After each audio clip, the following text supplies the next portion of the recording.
Welcome back. You're still watching Good Morning Namibia. Now, the Bank of Namibia's annual symposium is set to take place later today under the theme Unleashing the Power of the Creative Industries. This year's symposium comes at a crucial time as the country works to stimulate economic growth, attract investment, strengthen financial resilience, and ensure that development translates into improved livelihoods for all Namibians. The symposium will be officially opened by the President of the Republic of Namibia, Her Excellency Dr. Netumbo Nandi-Ndaitwah, highlighting the importance of collaboration between government, the private sector, and the Bank of Namibia in driving national development. We're now joined in studio by Ojoma Ochai, Managing Director at Co-Creation Hub Africa, as well as Abigail Nainda, who's the Deputy Director of Policy Research Analysis at the Bank of Namibia. Now, both ladies will take us through the theme of this year's symposium, its objectives, and the expected impact on Namibia's economic landscape. Ladies, a very good morning to you, and thank you so much for joining us. Good morning, Tabewa. Right. Good morning. Thank you for having us. Amazing. Perhaps we can start with you, Ms. Nainda. The Bank of Namibia's symposium is actually a key platform, for shaping, national dialogue on growth. Why was the theme Unleashing the Power of Creative Industries chosen for this year? It's a very good question. I mean, we're economists at the bank, we're a central bank. How do we fit into this whole conversation? As you are aware, Tabewa, the NDP6, under the leadership of Her Excellency, has a focus on the creative industry. And as a bank, of course, our mandate as a central bank continues to be that of monetary policy and that of financial stability. But we do that to support sustainable economic development. We do not have a well-diversified economy supporting some of these initiatives that wish to just also bring the diversification, and especially when you speak about unemployment of the youth. I think that is what we want to do, and just so that that path is really sustainable in the long term. Hence the unleashing. Hence the unleashing. The potential is there, we need to unleash it. Amazing. Ms. Ochai, the creative industry has often, been overlooked as a key economic factor. But from your perspective, how can countries like Namibia unlock the full potential of this sector? Thank you so much. You're absolutely right that the creative industries are often overlooked. And I think part of the reason is people don't really understand the economic power that the sector has. So if you take, for example, the GDP of Namibia is around, 12 billion? 12 billion. USD. And if you look at the creative industries in South Africa, for example, contribute about 10 billion USD to the South African economy. So just the creative industries in South Africa are almost equivalent to the entirety of the GDP of Namibia. That's serious economic business. It's not a hobby. It's not something that people just do on the side. But if you look at even other countries outside of South Africa, the film sector alone in Nigeria contributes almost 3% to national GDP in Nigeria. In the UK, the creative industries contribute almost 6% to the UK's GDP. So I don't think people realize the hard economic contributions that the creative industries make, because they see the sort of entertainment, they see the singing and dancing, and they think it's not a serious sector. But behind all of that singing and dancing is the sound engineering, the video editing, the business analysts, the business managers and so on that are driving value and that are getting jobs as a consequence of the economic activity. Even lawyers, accountants and so on that work on films or in advertising and so on are contributing to economic growth. So I think the reason for that under recognition is because people are not aware of that hard data. So part of the job often to grow creative industries is to promote the data and make sure that people are aware of the hard numbers that drive growth in the creative industries. Yeah. Now, traditionally, the creative sector has never been seen as a financial priority. But what prompted the Bank of Namibia to focus on it now? Very good question. And I'm glad Ojoma touched on the contribution of the creative.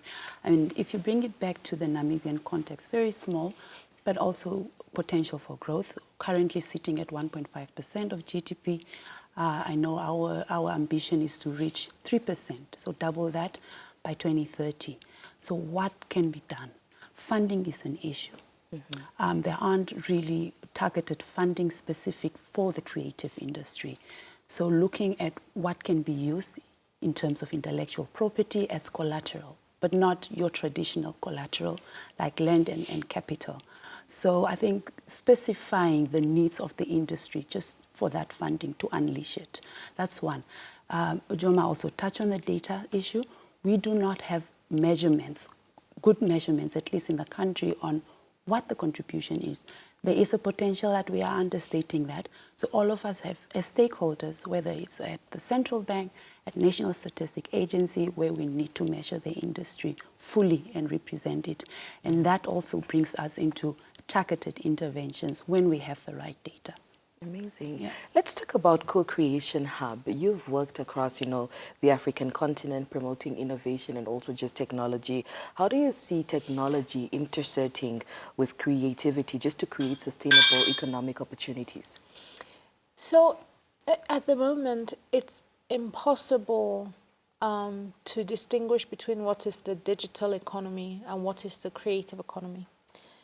And this conclusion came from a study that I did with UNESCO back in 2021, 2022, where we looked at the role of technology in 94 countries around the world to understand how was technology driving the value chain across film, music, fashion, from creation and production to distribution and consumption. And what we found was in all of these countries, you can't talk about any of those things without talking about the role of technology. So whether you're talking about innovation in hardware for generating cameras or lights that used to be really manual processes in the past are now backed by software. And so when you're doing your lighting, for example, on a set, where 10 years ago you would have to adjust the different lenses and so on, you can now do it with software. To distribution, where we're all consuming music and film on social media or large platforms that are distributing, or even the payment systems that power these transactions. So the conclusion of that study was, you can't really draw a line to say this is where the digital economy ends and this is where creative economy begins, because they're so interwoven. And then if you think about things like the internet, which is the backbone of the digital economy, what do people do on the internet? Obviously, they do many things, but one of the biggest things that people do on the internet is consume creative content. So can you imagine the internet if there was no music, or if there was no film, or if we were not sharing photos of fashion and all that stuff? And so that conclusion is very important in helping countries today think about how to grow their creative industries. You can't grow your creative industries if you don't have some fundamental digital and technology aspects in place.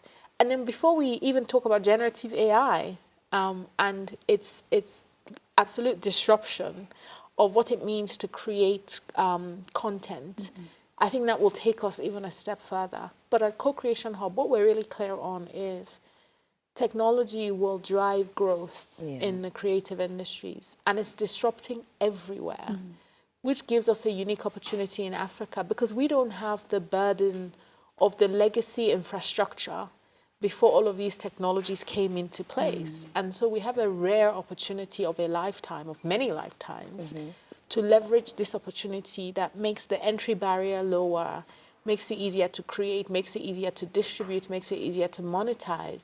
It's a massive opportunity for us to grow our creative industries. Amazing. Now, every symposium, Ms. Nainda, aims to produce actionable recommendations. What would you say are some of the key outcomes or, policy insights that you're hoping to achieve this year? So for the format of this year's symposium specifically, we invited some key players, Ojoma included. We have South Africa also on there, and Kenya. And why the three countries? They are at the forefront. They are some of the hubs within the continent in terms of creative, and we're trying to also just distill some of the things in their jurisdictions that have happened. Beyond that, locally, we have representative from across all the subsector. The creative is quite a wide and broad subsector. Yes. We invited quite a number of people from there, and we are trying to distill today some of the actionable, and we are looking at some of the lower hanging fruits. And Ojoma brought up a very interesting one. It's around the payments on the digital, the earnings. It's a key issue here in Namibia, where because of our small population, we can't really unlock that potential. So some of the steps that needs to be taken on a policy level, what do we need to do? Funding, we know we will hear funding a lot today. And we will have some of the commercial banks also represented, just so they can also come and tell us what are some of the thinking and innovative facilities that they have in mind for this specific sector. Yeah. Many people in Namibia, let me bring it back home, are so talented when it comes to areas of music, fashion, poetry. Ms. Nainda actually mentioned that it's, such a broad sector, but lack of access to funding and infrastructure. How do you think this, gap can be breached? That's a really good question. So everywhere that I go, whether it's the US or Korea or Nigeria or Kenya, everybody in the creative industries complains about lack of funding. Yeah. It's really fascinating. And I think there are examples of where funding and financing models have worked. Yeah. And the thing that I see across all of the places where it has worked is it has to be a mixed model of financing. Only the banks cannot finance the creative industry. Only venture capital cannot finance the creative industry. Only government cannot finance the creative industries. Where it works to an extent is where all of these different entities fund different aspects of the creative industries. I'll give you an example. So there's award-winning film that I always use as an example when I talk about this mixed funding model. There's a film called War Horse that was directed by the celebrated director Steven Spielberg. So the War Horse started in a small community theater as a theater production. And that theater where it started is subsidized by government. So arts and culture funding by government gave birth to the story of War Horse at the local level. And then the theatre piece was then picked and taken to London, and it was shown at the National Theatre with national funding, government funding from the lottery and various other sources, and it was on the National Theatre. And then somebody saw the show at the National as a theatre piece, and long story short, the director, Steven Spielberg, then made it into a film with commercial financing. And so you see the story of that film. It started out with government funding, and government almost provides the catalyst that then stimulates this award-winning film that got hundreds of millions in box office from a small investment of 100,000 or something like that. And to me, that encapsulates the opportunity for a mixed model funding where there's a role for governments, the infrastructure, the theatre, but also the seed funding to be experimental and create new types of storytelling. And then there is maybe blended finance, some corporate sponsorship, some national funding at the National Theatre, and then a strong business model at that level with revenues even from the National Theatre, enabling it to go to the national. And then it's only when you get to that point that you're asking for commercial capital, when you have some proof of concept.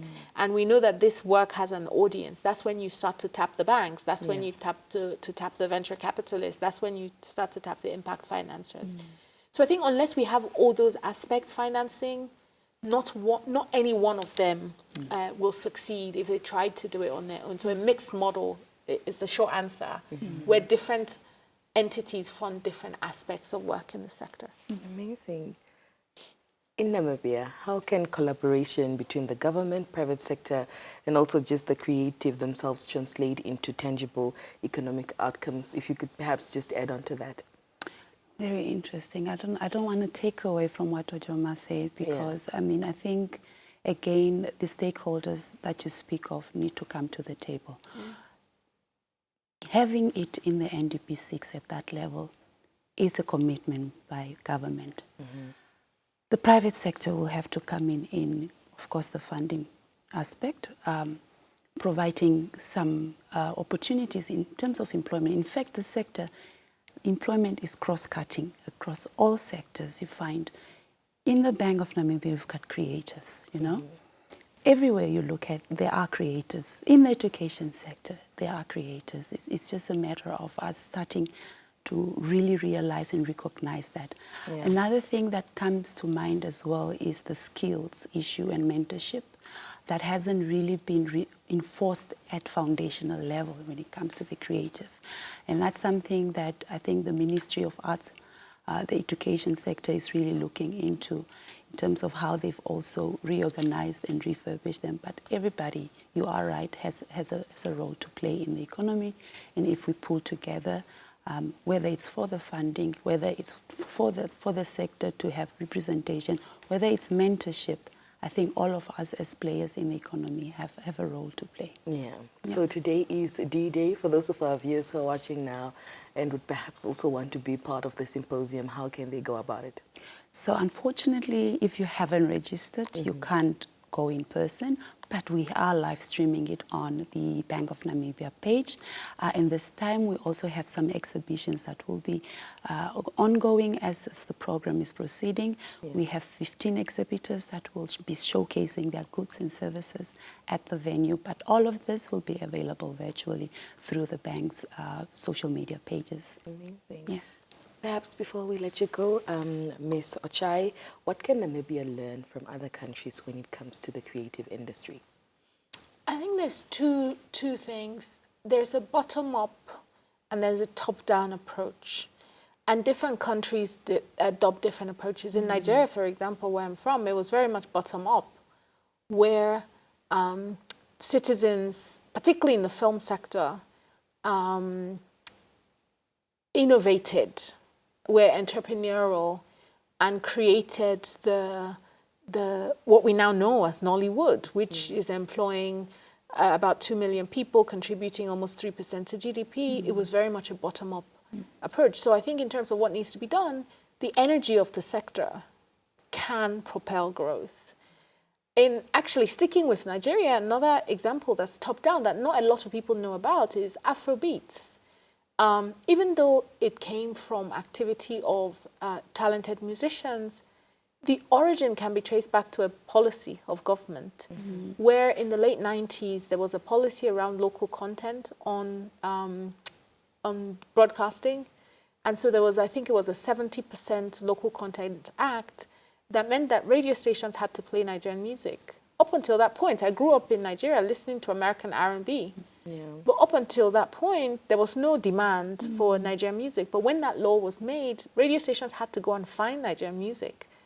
And that's the beginnings of what we now know as Afrobeats. So it can happen two ways. Like government can stimulate with policy, but the citizens also have a role to play.